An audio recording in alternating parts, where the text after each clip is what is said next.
Isang umaga, tanghali at gabi po sa ating lahat dyan sa all over the world guys at sa kabuong mundo.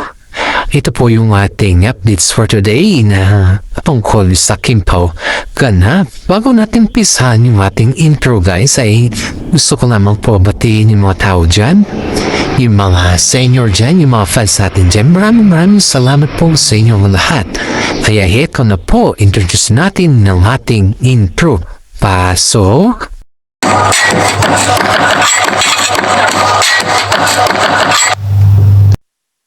Okay, alright. Guys, ito na tayo ngayon sa kaganapan ng Kimpaw ngayon. April 12. It is a Sunday, 2026. Ngayong 2026 guys ay ang punahing kaganapan para sa Kimpaw ay ang kanilang masinsinang paghahanda para sa kanilang kauna-unahang international concert tour.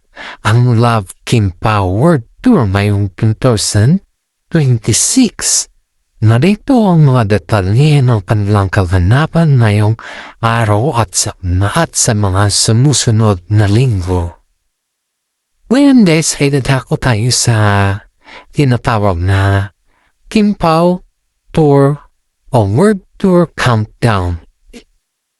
2 linggo na lang bago ang kanilang kick-off shows sa US guys ay inamin ni na Kim Chiu at si Paolo Avellino na makahalong kaba at excitement ang kanilang nararamdaman para sa tour nito at ito na sila mismo na ang nag-headline sa atin.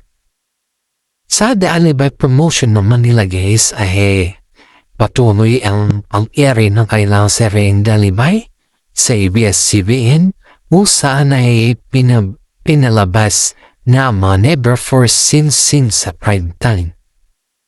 Sa Paris taping updates naman ng mga ito guys ay lumabas ang maulat na namataan si Kim Chiu at bumisita at naging bahagi rin ng taping ni Paolo Avellino sa Paris noong nakarang linggo.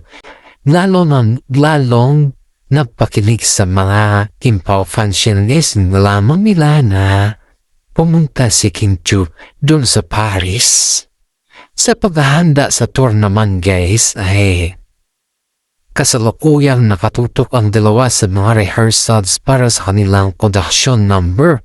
Pasama ang guest na si Carmel Colado guys. Pero in fairness cases is maraming mga Kimpaw schedule ang Kimpaw fans ang nag-aabang sa mga schedule ng Kimpaw guys. Gaya ng ating mention I just remind you guys kasi malapit na ito.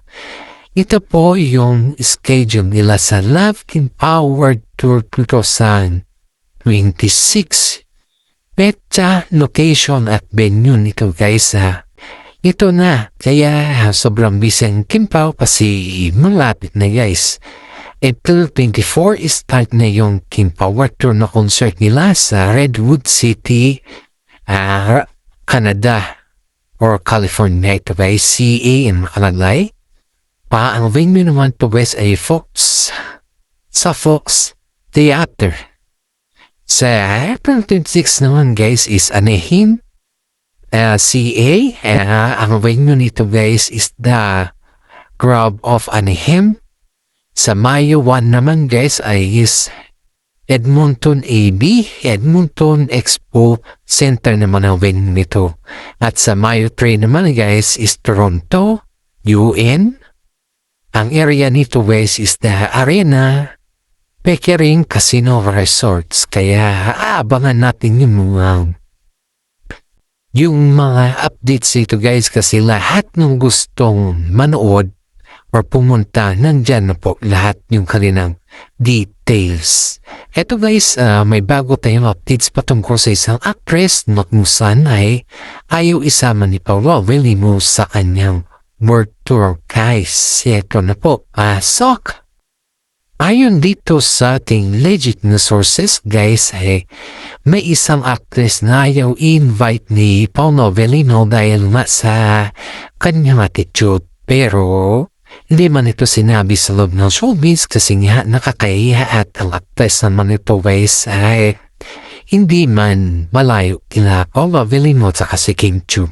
Ito po guys ayon dito sa ating naagap na balita sa loob ng showbiz kaysa walang opisyal na listahan ang mga actress na di-invited o pinagbawalan sa Love Kim Power Tour 2026.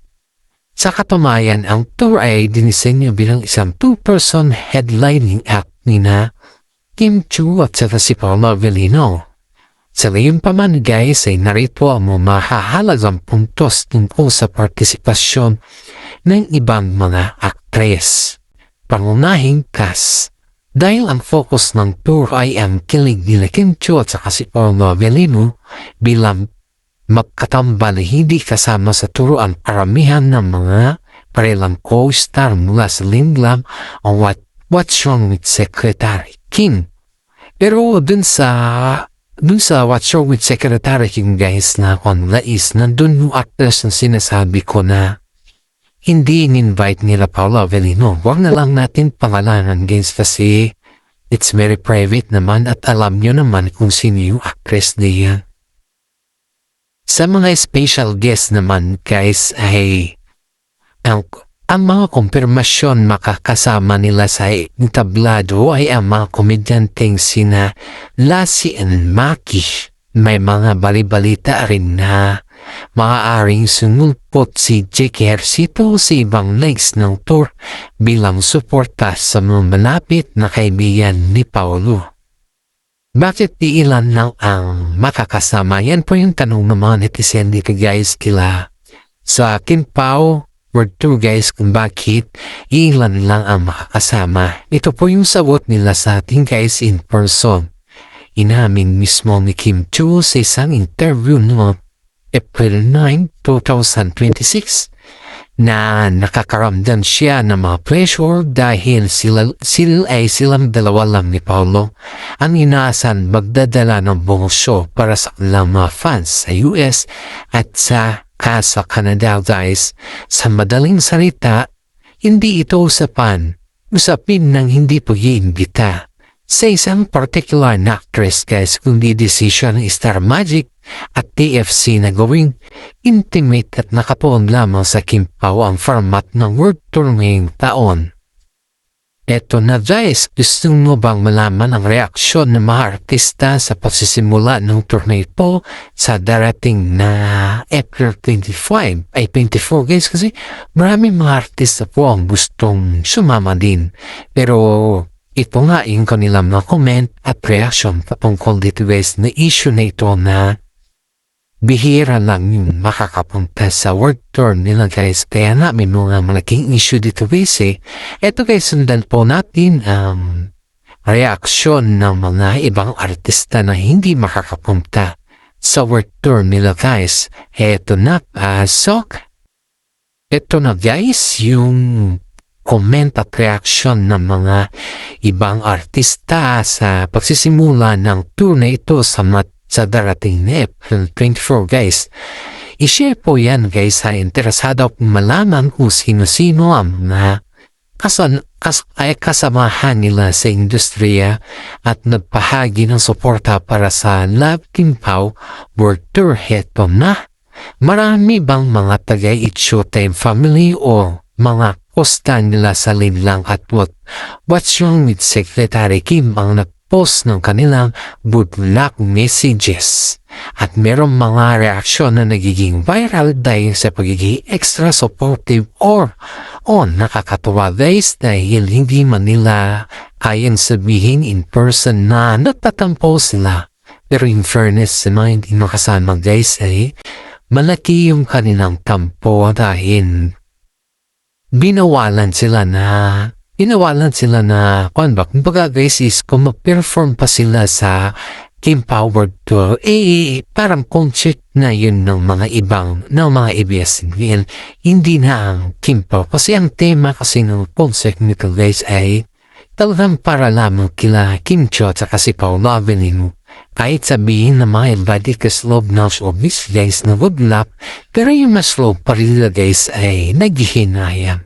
Kaya nga maraming napopost sa ngayon critic post tungkol sa Kim Power po dahil nga may mga Adam-Adams from ng showbiz na hindi sila pabor na may mga ibang artista na pupunta guys. Kaya kung gusto nyo kung sino-sino mga artistang, kung gusto nyo malaman kung sino-sino ang mga artistang nag-react at ano ang kanilang mga sinasabi tungkol sa nalalapit na kick-off sa Red City si April 25 guys is aalamin natin ngayon. Kaya ipasok na natin ang ating updates na naman guys.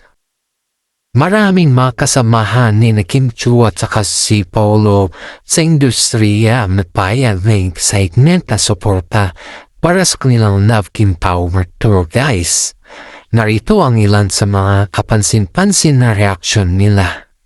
The Eat Showtime Family. Galing ito sa mga Showtime Family guys na kusan ay dahil si Kim ay mainstay sa programa, todo ang suporta ng kanyang mga ka-host sa kanya. Si Vice nga guys si Vice ganda po ay nagbiro si Mimi Vice na dapat daw ay magdala si Kim ng pasalubong na jowa.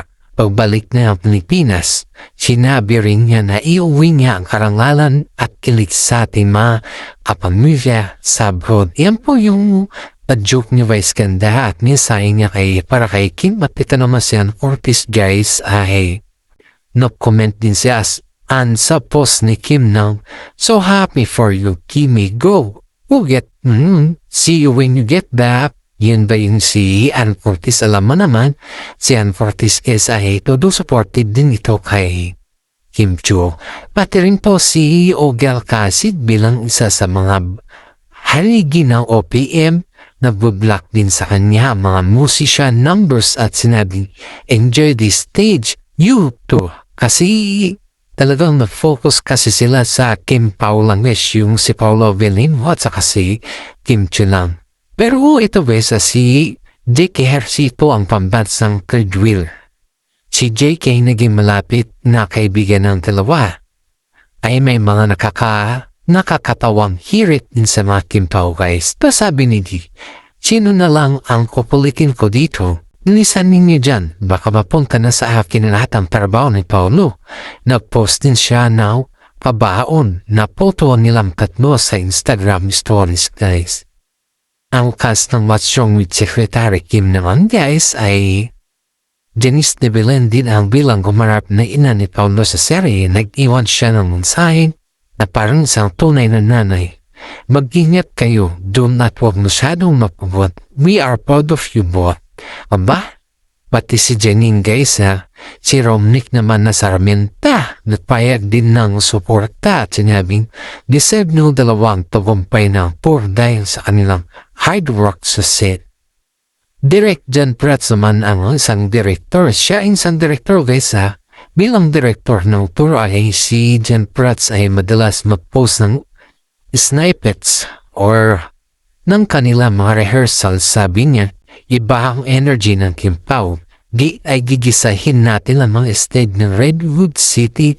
Ready na ba kayo? Sabi niya. Kasi si John Prats po ang nag-direct sa kanila dito guys Pati si Chris Lawrence at si Kayla guys bilang mga singer nag-react din sila sa mga vocal rehearsals nina Kim Chiu at saka si Paulo guys.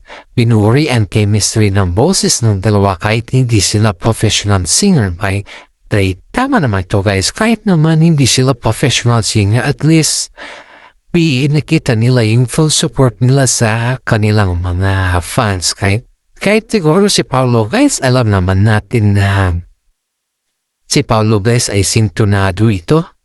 Kahit siguro balik-baliktarin niya yung mikropono, sintonado pa rin ito guys. Pero in fairness, kahit ganun guys ay yung mga fans ang magtutulak sa kanila na mag-perform.